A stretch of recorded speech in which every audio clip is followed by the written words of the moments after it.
Hi everyone, I'm Joanna Penn from thecreativepenn.com and today I'm here with Jeremy Baumar. Welcome, Jeremy. Hey, Joanna, thanks a ton for having me on. Really appreciate it. No worries. So, just a little introduction. Jeremy is the author of non-fiction and fiction books, as well as an entrepreneur. He was previously an evangelical Christian pastor and writes for HarperCollins Christian Publishers, as well as dealing with aspects of faith in his books and on his blog. And today we're talking about aspects of the Christian publishing market, which I have a lot of questions about. And Jeremy and I have known each other online for goodness, I would say a couple of years now, don't you think? Yeah, I think it's been like 2 years for Yeah, sure. like 2 years, and also you've read some of my fiction, haven't you? I've read all of your fiction, so major fanboy over here. If you start to see me sweating or stuttering, it's because I'm swooning. That's why. That's so sweet. But why? And I guess for anybody who's wondering, I mean, I'm not a Christian. You are a Christian. Today we're talking about the Christian market, and I'm very respectful, as you know, of matters of faith. So, and I have a degree in theology, and so do you. And so I feel like we share a lot in common, even though we have one quite big thing not in common. We still Sure. think a lot. So let's just start by after we both had degrees in theology, your career took a very different turn to mine. So tell us about you and your background in faith and in writing. Yeah, sure. So my background is basically in politics and religion. So that you can imagine, I'm not all that popular at parties because I have nothing else to talk about. The two things you're never supposed to talk about, right? So yeah, post college, graduated with a degree in political science, fled my hometown to Washington D.C. and found a job working for a United States senator for about a year. Was doing that gig, which was pretty exciting. And I, like a lot of Christians who up and moved to big centers of sort of cultural power, was heading out to make my mark and to sort of win Capitol Hill for Jesus, right? And didn't so much do that on the inside, but ended up finding myself into a ministry called the Center for Christian Statesmanship, in which we're kind of pastors to politicians. So I met with members of Congress for prayer, delivered Bibles to new ones, but mostly met with their staff for prayer, spiritual encouragement, Bible study, spiritual mentoring, kind of came alongside them in their journey, both spiritually and in their life. And yeah, pretty amazing experience and opportunity. And it was in the context of that, in the midst of that ministry experience, that I began to have sort of a crisis of faith for myself. Having sort of grown up in the Christian bubble of West Michigan, Grand Rapids is like the promised land of this hub of Christianity, given the colleges and publishers and the amount of churches we have. And so between that and going to a Christian college, I did not know how to handle the context and environment of DC with the myriad of competing worldviews and perspectives. And then in the ministry context, my friends were asking me questions about faith, life, everything in between that I really didn't have answers for, that my faith hadn't prepared me for. And so I began to ask those questions myself about what does it mean to even be a Christian? What is the gospel, the story of Christ? How does that fit with these other faiths around the world? And yeah, that was 2004, 2005, and found that writing really helped me work through those questions. And so, like a lot of people a decade ago, launched my own little plot in the digital landscape. Novuslumen.net was my blog site where I began working through those questions, answering those questions for me as well as my friends and other people. Became pretty heavily involved with the online evangelical and kind of progressive evangelical blog scene, and began sort of working through this crisis through writing and blogging. And from there, I began to sort of sense a greater calling, if you will, to kind of a broader pastoral ministry. So I went back home, spent 5 years getting a Master of Divinity as well as a postgraduate Master of Theology and Historical Theology, and helped pastor a church a bit, pastored another church a bit, and in the midst published my first book. Actually, it was 6 years ago, 2008, Reformation Day, October 31st. Felt that this was sort of like my own mini version of Martin Luther nailing up his 95 Theses with my book, The Unoffensive Gospel of Jesus, and released that out there through POD, Lightning Source, and later as a Kindle book. and caught the bug for publishing and writing in sort of a broader vocational sense. And so since then, I've published 9 other books, have a fiction, hopefully 3 fiction books coming out next year, and then now have transitioned into a full-time writing, author entrepreneurial career, thanks to you, Joanna Penn. Thank you for that. Where now, I write and do content marketing for HarperCollins Christian publishers, as well as help a small publisher launch a new translation of the Bible. That's been kind of my journey, kind of a circuitous route to this kind of space I'm in now of trying to just bring life change and impact our world through the vehicle of writing and publishing. No, it's really fascinating because you talk there about, your writing has helped you work through what you think. And that's how I feel about my fiction. Like, I feel like I write about supernatural things because these questions of stuff that goes beyond what you can physically see, whatever you want to call that, whatever people feel is spiritual or supernatural or whatever, that is difficult. And so by writing, whether it's through, a blog about religion and theology or about writing fiction, it's kind of the same thing. Like, you're working out what you believe, don't you? So do you find, for sure. Do you find that I notice, and I've said to you before, you're a very smart man with a lot of degrees, and one of the things, do you find, and I've said to you before, I think the language that you use can be very what's the word, academic, I guess. Have you found that your writing has changed from when you first kind of did the academic side of theology to the kind of reaching readers side? Yes, absolutely. And I think that shifted when I became a pastor. Because people, who are mechanics or bakers or house moms, they don't connect with the upper academic language and discourse. And so, I think like any writer, you evolve your craft as much as you evolve it for the audience in which you're writing for. And so as I've sort of stepped into, the stories of people who lost their husbands to cancer at 34 and came alongside people who are struggling in their marriages or whatever, I began to just, I think, connect at a deeper level in a way that people can kind of understand in a language sense. And that's my heart for writing anyway. It's not the academy. I mean, I had thought of going on to get a PhD, but really my heart is writing for the church, and especially just kind of quote unquote average Christians rather than, the scholar or the pastor.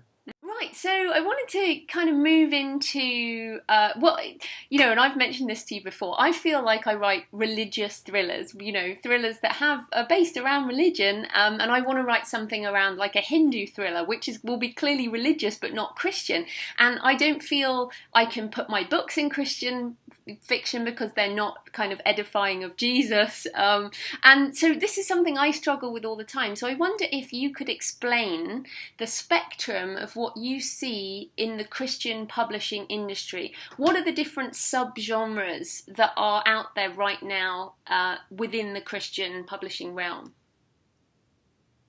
Yeah, let me sort of talk about the broader Christian publishing market, because I think that'll help to give context a bit more. Because it's interesting, I feel as though the Christian publishing world is sort of the sleeping giant that most people really don't understand or consider. What's interesting is that the Christian market is this $1.2 billion market, almost like, I think it's 10% or so of the broader sort of consumer publishing market. In America, at least, I think it's 73% or so identify as Christian. Christians buy more books than the average person, as well as spend more money on books than the average person. So lots of money, revenue to be had within the market, which makes sense why the big New York houses have all sort of bought up and purchased previously independent publishing imprints and companies. The largest one, of course, is HarperCollins, which bought up Zondervan in the 90s, as well as Thomas Nelson a few years ago. Those were the top two, and now consolidated to, I think, 50% or so of the Christian publishing market. And then Simon & Schuster has Howard Books, Hachette, Faith Word, Center Street, Jericho Books, Random House, Waterbrooks Press, Multnomah. But what's fascinating about the Christian market, though, is that the big five don't dominate outside of HarperCollins Christian, the marketplace as independent publishing units do. So next to Zondervan, Thomas Nelson, you have Broadman and Hillman, which is part of the Southern Baptist Convention. You have Tyndale, Crossway, InterVarsity Press, David C. Cook. So a number of smaller independent presses, which kind of make up the rest of the independent market, the Christian market. And what's interesting that you have to kind of realize, and this, I think we'll get to your question about how do you market for, how do you approach the Christian market, specifically within the broader religious, is realizing that when we're talking about the Christian market, we're usually and mostly talking about the evangelical market.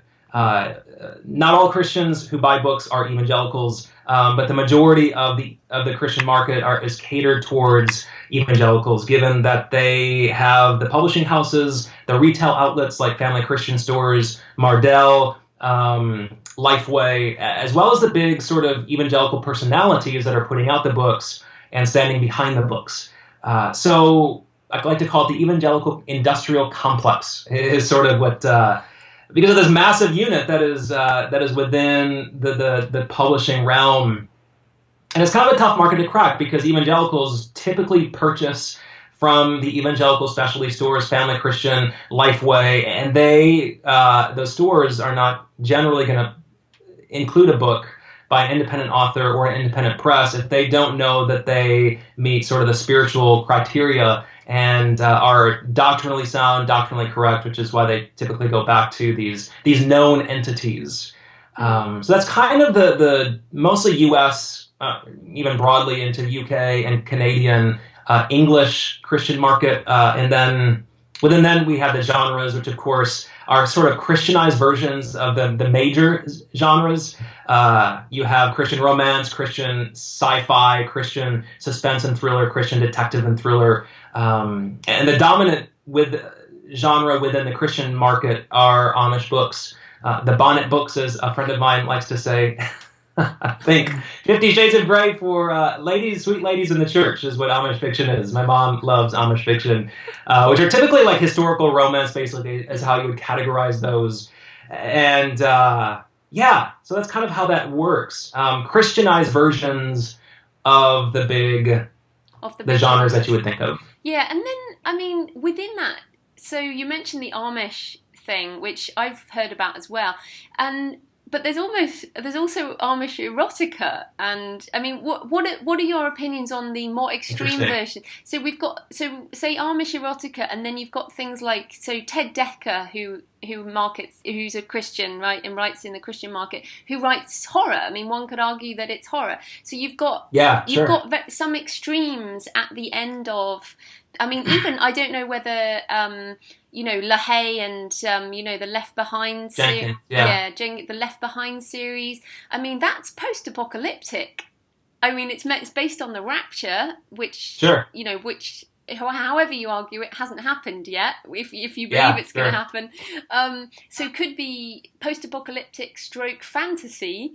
So what do you think of these kind of more of the edgy things? Where does that sit on the spectrum? It is a bit fascinating to see how some of these compare with, the sort of the mainstream titles. I haven't heard of the Amish erotica yet. That's an interesting one for me. But even if you take something like Tim LaHaye's Left Behind, it's like horror light. I mean, people are dying, people are blowing up, I guess. But compared to some of like the other, Stephen King, for instance, the Christian version of it is going to accommodate an evangelical market. And you're not going to have an evangelical publisher who's going to publish things that aren't palatable to the evangelical market. And what's fascinating, though, is that evangelicals and Christians more broadly, but especially evangelicals, are more tolerant of violence than they are of swearing, of swearing or sex. Interesting story. There was a Christian writer, Rachel Held Evans, who didn't do a fiction book. She published a nonfiction book with Thomas Nelson, The Year of Living a Biblical... Biblically. The Year of Living Biblically. Yeah, living biblical womanhood or something like that. And I don't know if you heard, there was this big sort of hubbub around her desired use of using the word vagina in her book in a way that was totally appropriate and not not weird, but the publisher didn't allow her to use that word in her book because they knew that one of the major Christian outlets would refuse to stock her book because of using that word, which is sort of like, really? I mean, come on. This is not like Amish erotica here. This is this is talking about biblical principles of womanhood, and she was using that word in a way that was, contextual and appropriate to the book. But yeah, there's this interesting tolerance when it comes to different themes. Violence is okay, whether it's in this post-apocalyptic kind of setting within Tim LaHaye, some of the crime novels.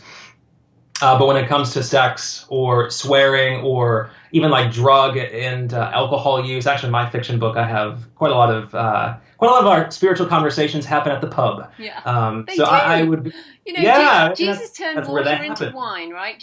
When Jesus turns a vat of water into wine, he clearly approves of some drinking. Absolutely. I agree. That's clearly biblical. It's funny, but I mean, that kind of gets to understanding the evangelical market when you want to understand the Christian market and some of those tolerances and some of those idiosyncratic and peculiarities of the culture, as much as some of the theology that you're writing for sure. And the Mormon, do Mormons have a separate kind of Christian because whatever, do they have a separate publishing area, I guess? Yeah, I believe that the LDS sort of like headquarters in Utah has their own sort of like denominational imprint that publishes curriculum, books, their own, I guess, Second Testament of Joseph Smith, separate than, the major Christian publishers wouldn't touch those titles for sure. Do you know Michael Wallace and his series, which is a kind of Mormon thriller? I think so. Yeah, really interesting. Michael Wallace. It's brilliant. I love it. Again, to me, religious fiction based around a religion, a breakaway kind of polygamous group, and really fascinating. And has sort of turned post-apocalyptic, but very much reminds me of these type of books, and I love the series. But definitely he, ex-Mormon writes, fiction in that, sure. So it's not in that market, but outside that market, kind of looking in. But then just talking about the wider market. So, for example, I have a Spanish version of Pentecost, which is out now, and I've got a Portuguese one coming out in Brazil, bought by a publisher who wants to appeal to a Christian Catholic market, because Pentecost has a lot of the Christian stuff and it fits with a Catholic market. So what do you see? I mean, obviously there's the Philippines, which is a very Christian religious country. What do you see of the kind of global appeal and the global market for these types of books? Yeah, I would say that the global Christian market isn't as developed as the U.S. one, perhaps with the exception of South America or Latin American countries, given how, to your story, how closely the Catholic faith defines their culture. And so you have plenty more imprints and companies set up to cater to those Spanish-speaking markets. And I would imagine within like Africa or Asia, HarperCollins Christian actually has their own imprint catering towards them called Vida, for instance. But, I actually think that the future of Christian publishing globally is bright, considering how the church is growing mostly in the global south, in Africa, in Asia, in South America. I think it's within 10 to 20 years, 1 in 5 Christians are going to be non-Hispanic whites. As the sort of word picture paints of a typical Christian will be a woman in a village in Nigeria or Brazil. I mean, that's going to be the Christian market, broadly, dominantly speaking. And so I think you see some of that reflected in Latin American countries, especially Brazil, as that market economically and technologically has sort of ballooned. You also have the evangelical population ballooning alongside them. I think it's within the last 10 years, they have doubled to around 55 million or so. So that's like a quarter of the evangelical population within the U.S. And so, I think it's bright. I think it's a bright future. And I mean, you're leading the charge with translating all those books and giving us inspiration for how I think that should look as Christians or religious people to think about these markets that are emerging, and as the church begins to grow mostly in non-English speaking countries in the global South, I think that presents opportunities for us to grow alongside them as authors, for sure. I agree. I'm particularly fascinated because a lot of the so my sister-in-law is Nigerian, and we had a half Catholic wedding, with Nigerians and singing, and they brought a lot of. Oh yeah. They brought it was classic case in a Catholic cathedral in Edinburgh. Half the church was Nigerian, and they had, my sister-in-law said, we're going to have a Nigerian section so it was just so funny in this very uptight kind of white middle class Catholic church. We had a load of Nigerians singing what they sing in their church in Lagos, and it was a very different vibe, and the kind of the priest didn't quite know what to do with it, I think, but what I find interesting about that is that I think maybe the type of books that appeal to Christians in other countries will have a different flavour, because often I hope so, sure. Yeah, they've incorporated a lot of local traditions into their faith, and South American Christian, Catholicism is quite different to the type we would practice in England, for example. Absolutely. Yeah. So and I would hope that, frankly, some of us, sort of speaking as a Christian, to my Christian brethren and sisterin, would actually help raise up authors within those countries natively to write for their context, rather than sort of importing our own, Americanized stories. Not that that's a bad thing necessarily, to provide, whether it's, nonfiction, sort of Christian living books, books on, church growth or whatever. Actually, yeah, I've got a book coming next year, which is going to be based in India and have a Hindu kind of religious aspect with Shiva and Nataraja, and which again is religious fiction, it's not Christian fiction, it's clearly Hindu. And when I was in India, I found the kind of Dan Brown equivalent, an Indian author who's the Dan Brown equivalent, writing these kind of religious action adventure thrillers. No one would have heard of him here because we don't have an Indian writer who does that kind of thing. We have Americans. But what's happened now, of course, is Amazon KDP has opened up to Indian authors, so we should start seeing an influx of other nationalities. What's sad is I've had several emails from Indian authors saying, should I use a westernized name to publish under? And also from from Brazil, same thing. Should I westernize my name because the main market is American and they won't buy a book from somebody with a different name? What do you reckon there? It's a tough one. Man, that's fascinating. It's sad. I mean, it's shows how ethnocentric we are as Westerners, as Americans, isn't it? Whether inside or outside the church, I'm sure. I mean, I would imagine the same would hold true. Unfortunately, for my people, Christians in America. I'm not talking about Christians here. Yeah. No, sure. Yeah, right. But it's exciting though that there are these models set up, whether it's Kobo or Kindle, reaching out into these emerging markets that will empower people in their own countries to write for their own countries. And that's, I guess, my hope for the global South, or anywhere outside of, the Western nations, when it comes to Christians, especially writing for their own people, is to be able to leverage these technologies to serve their country, to serve their communities in a way that makes sense to them, rather than simply importing our junk and our strategies.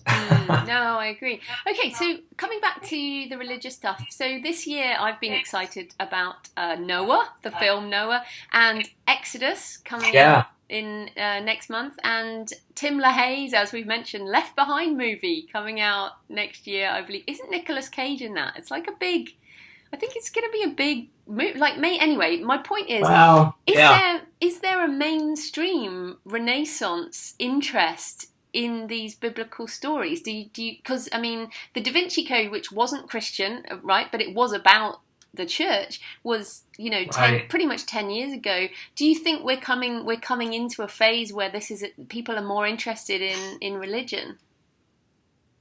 Yeah, I think there's a couple things there. I would say there's a renaissance, as you put it, renaissance of maybe not necessarily biblical stories, but big stories, which I would say began perhaps with Tolkien's Lord of the Rings being resurrected and put on the big screen.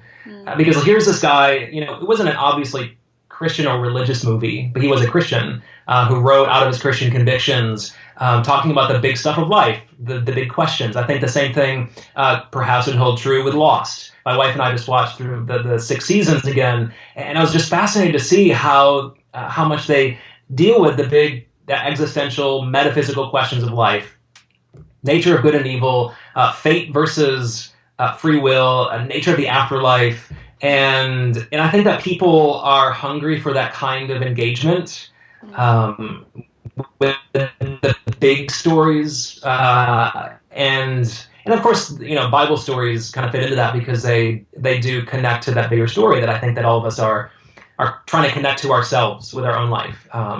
And yeah, so I think that's part of it. There is this deep longing for bigger stories, but I would also say that let's be frank, that the Christian market is sort of a cash cow at some level, and Hollywood woke up to that fact with perhaps the Passion of the Christ. Maybe was Hollywood up to this reality that there's this very hungry market for Bible films, and especially with, again, the evangelical industrial complex gets behind one of those films, it can go through the roof. And so I think that there's an aspect where Hollywood sees that there's a big market, obviously, in a viewing sense, but in a financial sense. I know that I was reading some things about Noah before that came out, that they hired some evangelical consultants to make sure that it would be, theologically appropriate and approved by some of the gatekeepers, influencers within the evangelical community. And they ended up editing it to take some things out, to massage and to shift, to make it more palatable, even though it definitely there were still leaders who kind of just went bonkers about it. I thought it was great, actually. There were some things that I was like, okay. It wasn't biblical. I mean, there was a lot that wasn't biblical. And was relying on, Jewish midrash and some other extra biblical things. But I mean, frankly, as evangelicals, we do that with the Noah story anyway. We like sanitize it and make it about like rainbows and bunnies and little doves floating around. And frankly, I thought that, man, the best depiction was that movie about the kind of not only destruction but also the psychological internal tension that Noah would have felt, hearing all these people dying, children, and bodies thumping against the ark. I mean, yeah, I think he depicted it perfectly, and it's too bad that others didn't see it my way. You never please everyone, especially with religion or politics, as you were. Yes, you were for sure. Right. But it's right. It's funny because with this book, Gates of Hell, I end up. I don't even know why this has happened, but I've ended up looking for Sodom and Gomorrah and reading those stories again, and similar destruction, right? People are really behaving badly. We're just going to destroy everything now, and even the poor wife who turns around and gets turned into the pillar of salt, just because she looked behind her. And these stories are kind of are awesome. So I'm writing about that area in Israel where Sodom and Gomorrah supposedly were. Sure. Really fascinating stuff. But anyway, we could talk about religious things forever. But next show. Yeah, you have mentioned the we should start like a theology podcast. We'd have a really small audience, but hey, sign me up. I'm there. That'd be quite funny. Collaborate on a podcast, collaborate on a fiction series. It'd be interesting. That would be cool. Sky's the limit. It is. Well, and let's talk about the sky's the limit and the cash cow thing. Because clearly this is my struggle, right? And part of the reason we're talking about this, I know that, and my agent basically said when I had a New York agent and had, pitched her Pentecost, Prophecy, and Exodus, of course, they can't get much more Christian in my book titles. And she said we could, these books are too Christian to be mainstream, but you're not a Christian, so we can't sell them to the Christian market. So what's happened to me and a number of other authors who I've talked with, is you kind of fall through a gap where most of my audience, my fiction audience, are Christians, ranging from, I have a Greek Orthodox priest who's a reader, you're a reader, I have a lot of other Christians who read my books. And so my issue is I can't lie and say I'm a Christian, and therefore I can't be acceptable in one way. But what do you think about books that deal with, like books like mine, of which there are quite a lot, what should one do with these books in approaching the Christian market? Yeah, those are good questions. And I think that there's a couple things that play into understanding the market in a theological sense and a cultural sense. That both, I think, Christians as well as non-Christians writing for that, or have books that, are religious like yours or spiritual, that touch on the big questions and the big story. And the first one is theological. I mean, it's recognizing that there are theological convictions that Christians care deeply about, especially evangelicals, who I would imagine have read a lot of your books. I think you've even said you've gotten some emails from others who've said, "Hey, Pentecost stones, what? That's not in my Bible. What's up with that?" Right? And that connects to the doctrine of revelation. This belief that God stepped into our world and communicated to us about Himself and us and our creation, as well in this thing called the Bible, in this book, using human authors, inspiring them, the doctrine of inspiration, in a way that communicated what He wanted to communicate without error. Again, inerrancy, another doctrine. And so when you introduce these themes, these spiritual themes, or especially religious themes that kind of scrape the surface of Christian doctrine or the Christian faith or the Bible itself, you're going to get some pushback because they grate against the theological sensibilities of the audience. Does that make sense? So, there will be people listening who are Christians, who are writing Christian books, or books that will appeal to Christians.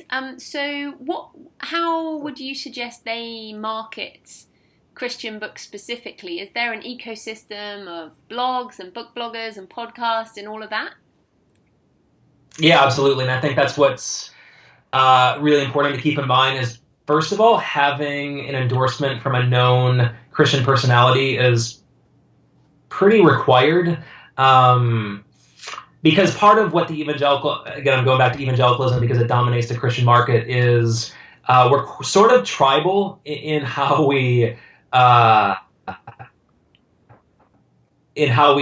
invite or uninvite those who are on the inside or outside. And we mark insiders versus outsiders based on the brands of known personalities. And so if you have a book that's endorsed by XYZ, then okay, I can trust that is going to align with my theological and spiritual convictions. And so that would be probably marketing tip number one, is trying to connect with some of those known personalities and getting an endorsement, and then forwarding them along to those influencers in the first place, the book bloggers, the Christian magazines, the Christian radio shows, the Christian TV shows.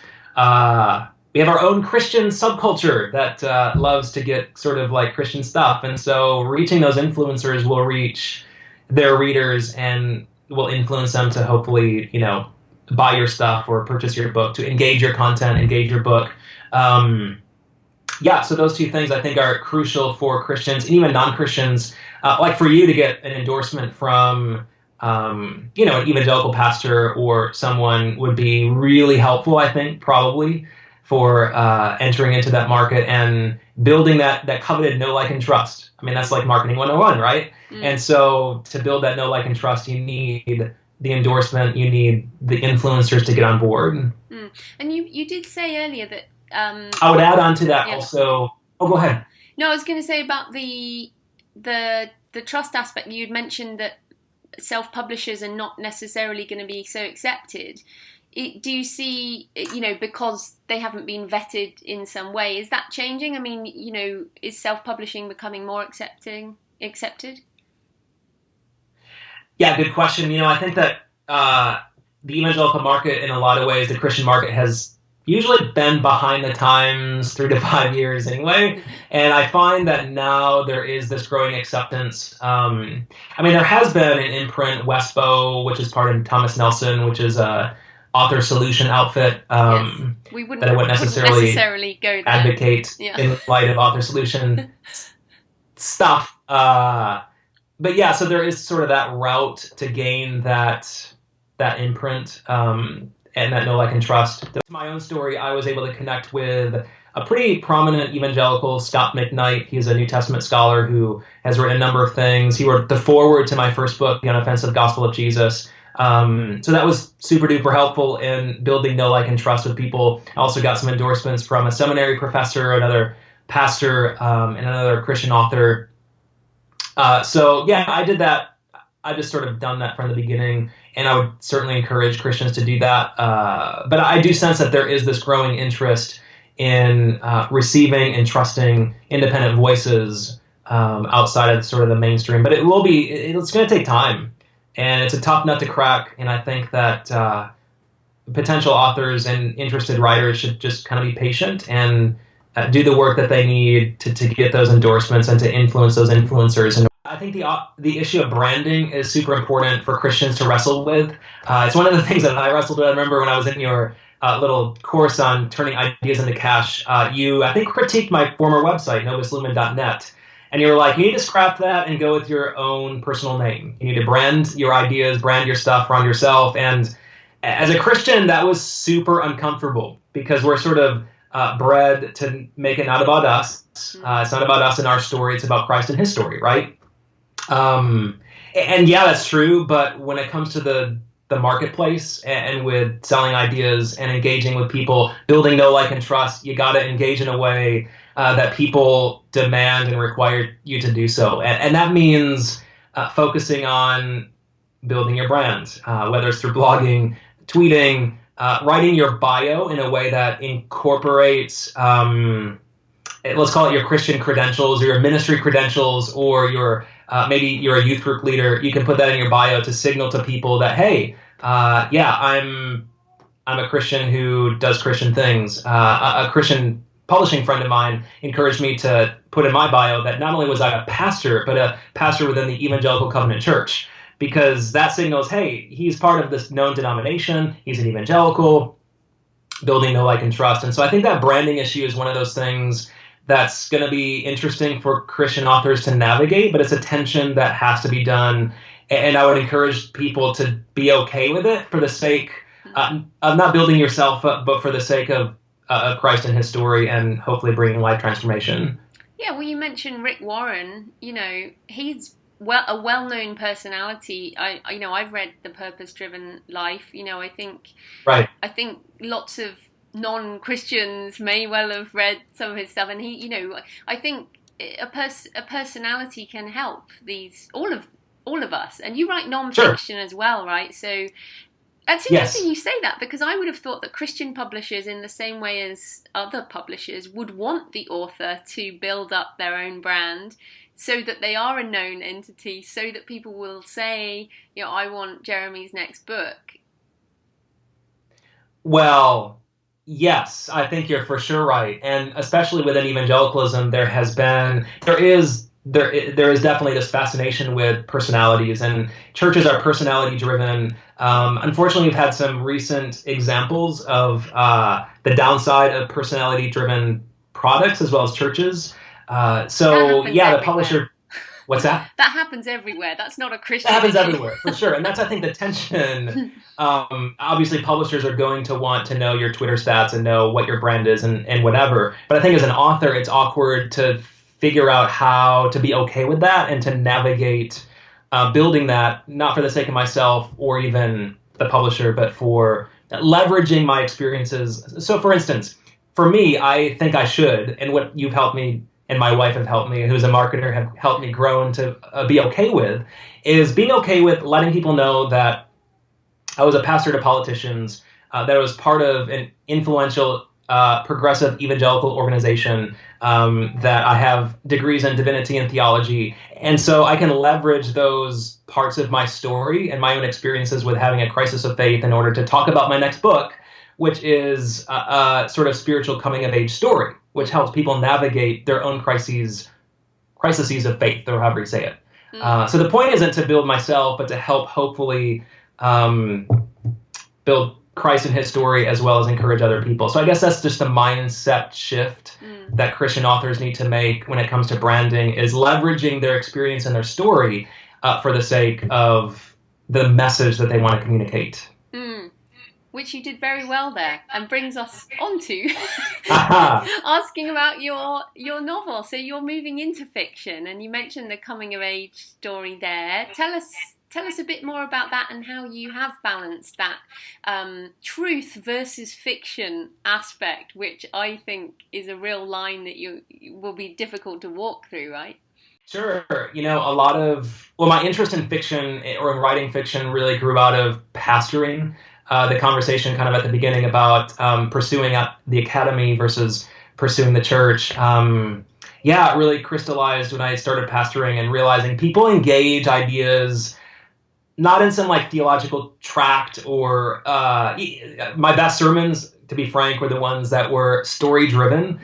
Those are the ones that people engaged with, not where I was just droning on about some theological idea. And so I began to realize, man, if I want to influence or help people in their own spiritual journeys, then the way to do that, I think, is through story. And so I thought, man, let's try it. So never wrote a thing of fiction in my life, signed up to NaNoWriMo 2 years ago, of course, right? That's where it all starts.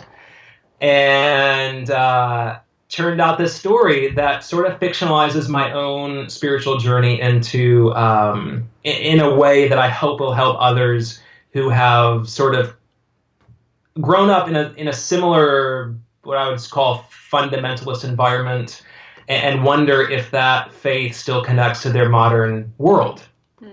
And so I follow this protagonist, Peter Daniel Young, who returns back home to go train to be a pastor, and takes his sort of new progressive faith with him, and is challenged in that to reconnect to the historic Christian faith. And I kind of use it as a way to teach, because it's definitely a teaching book. It's definitely a book where I'm still kind of unpacking my own thoughts and answering and asking my own questions, but it's definitely more interested in encouraging people to kind of, in some ways, do what I did, to not let go of the vintage Christian faith, as I put it, but to realize that does still connect. And so it is kind of more a teaching book, but it's meant to help people who have grown up in the church, who might have left, and wonder if this whole Christian thing still makes sense. And what's the title, and when is it out? Yeah, From There and Back Again, releasing, actually pre-orders start in like a week, releasing end of January. I'm excited to see how this works with communicating and kind of fleshing out ideas in a fictional form rather than the non-fictional way that I've done before. And is that title influenced by The Hobbit?